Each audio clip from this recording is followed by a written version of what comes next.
Bonjour à tous et bienvenue sur la chaîne. Je profite qu'on soit encore dimanche avant la semaine pour vous présenter la façon dont j'aborde le marché, notamment Bitcoin, pour la semaine ou les semaines à venir. Je reviens sur ce qu'on a vu le week-end dernier. On a fait un plan pour la semaine et qu'est-ce que j'avais identifié? On était à peu près ici, voilà, par là dans le triangle. Et j'avais dit que mon plan idéal, pour pouvoir aller vers le haut, il fallait d'abord commencer par aller vers le bas, pour piéger des liquidités. Parce que le plan ici, c'était voilà.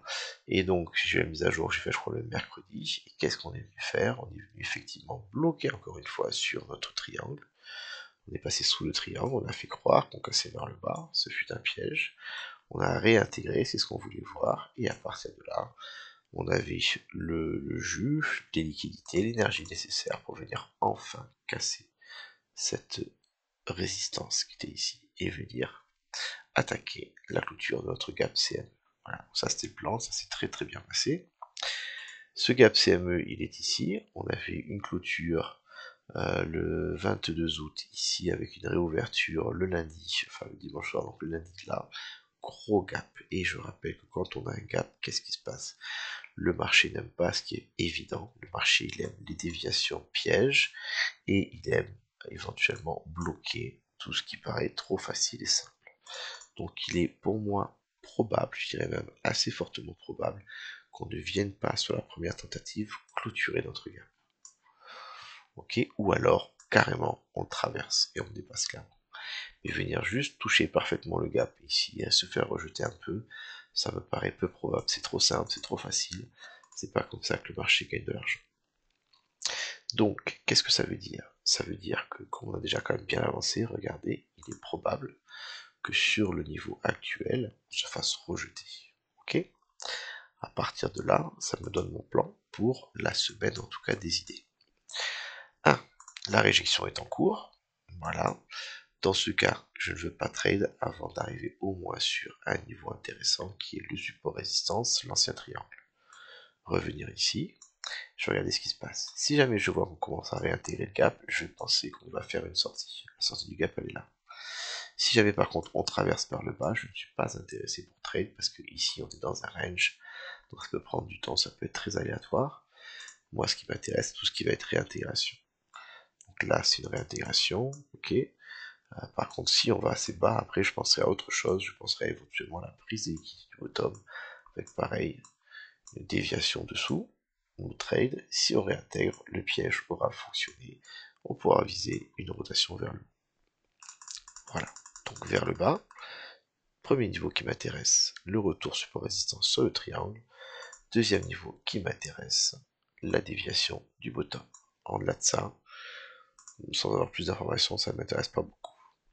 Maintenant, si on va vers le bas, mais vers le haut, du coup, ce qui pourrait m'intéresser, première grosse résistance, enfin grosse résistance importante à noter, elle est ici, ok? Parce que qu'est-ce que j'ai ici? J'ai ces liquidités de stop qui existent, plus surtout, j'arrive sur, où je le retrouve, c'est pas là, voilà, on arrive sur le point of control du range, plus la prise des liquidités, voilà, pour moi c'est quand même un niveau qui est assez important, c'est une résistance. On pourrait très bien bloquer ou se faire rejeter ici. Si cette résistance finalement est franchie, ok, en plus ce serait la clôture du gap CME, à ce moment-là je viserai les 120 000, même si c'est pas forcément un niveau extrêmement important, et s'il est franchi, on pourra viser la TH. Donc voilà les niveaux actuellement que je surveille, ok, et vers le bas, éventuellement ça, et si on franchit, éventuellement j'essaierai de viser ceci-là. C'est assez simple, c'est niveau par niveau, mais au moins on sait exactement où on veut agir, et après pendant la semaine ou plus tard, en fonction de l'évolution du prix dans une zone déterminée, avec l'expérience, on peut essayer de commencer à deviner si le genre de choses qui va se produire aura plutôt tendance à casser vers le haut ou vers le bas. Mais pour l'instant, là où on est en zone totale d'indécision. Je déconseille de trade. Nous sommes en plein milieu du range. Voilà. comme on est en plein milieu du range, c'est une zone déconseillée pour trade. Le milieu, pile dessus. Voilà, ça c'est bien. Ça c'est bien.